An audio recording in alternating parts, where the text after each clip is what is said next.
गुरुजी के वो लात घूंसे हिंदी इंस्पिरेशनल स्टोरी। बात साल 2002 के उन दिनों की है जब इंटर कॉलेज में 9वीं कक्षा में एडमिशन लिए मुझे एक दो ही महीने हुए थे। 8वीं पास कर जब मैंने 9वीं कक्षा में प्रवेश लिया तो उच्च गणित और विज्ञान विषय का चयन किया। उन दिनों उच्च और निम्न दो प्रकार की गणित हुआ करती थी।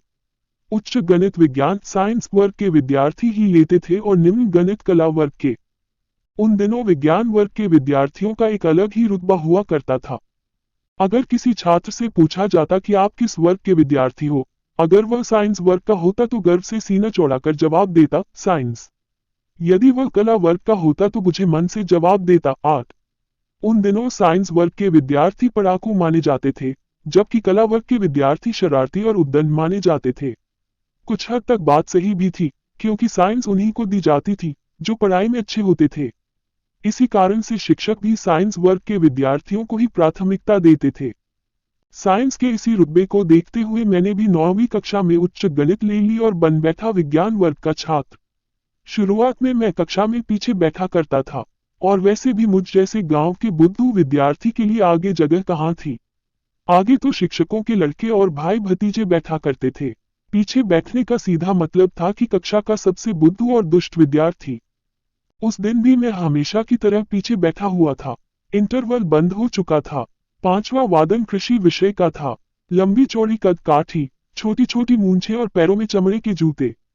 Same to same Amitabh Bachchan जैसे शरीर वाले गुरुजी ने कक्षा में प्रवेश किया।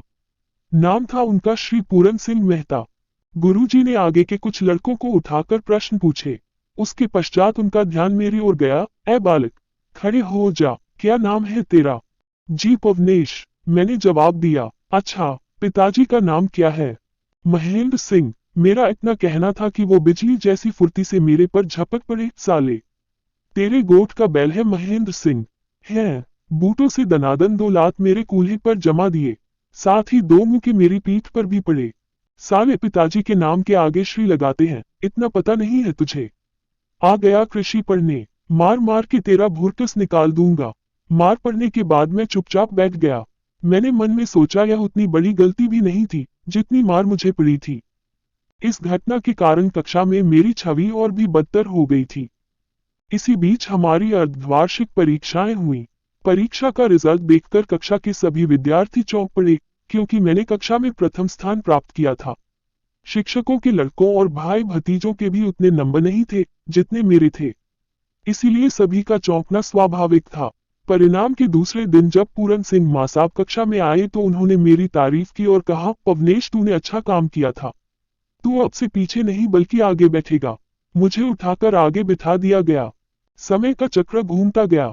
वार्षिक परीक्षा में भी मैं कक्षा में प्रथम आया, और अगले वर्ष 10वीं की बोर्ड परीक्षा में भी मैं पूरी कक्षा में प्रथम श्रेणी से पास होने वाला एकमात्र विद्यार्थी था।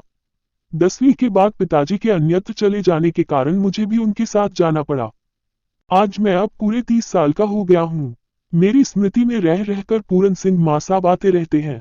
जब भी कोई व्यक्ति मुझसे किसी भी व्यक्ति का नाम पूछता है तो मैं उसके नाम के आगे श्री लगाना नहीं भूलता। कभी कभी थोड़ी सी भी चूक होने पर गुरुजी के वो लात घूंसे तब जिंदा हो उठते हैं।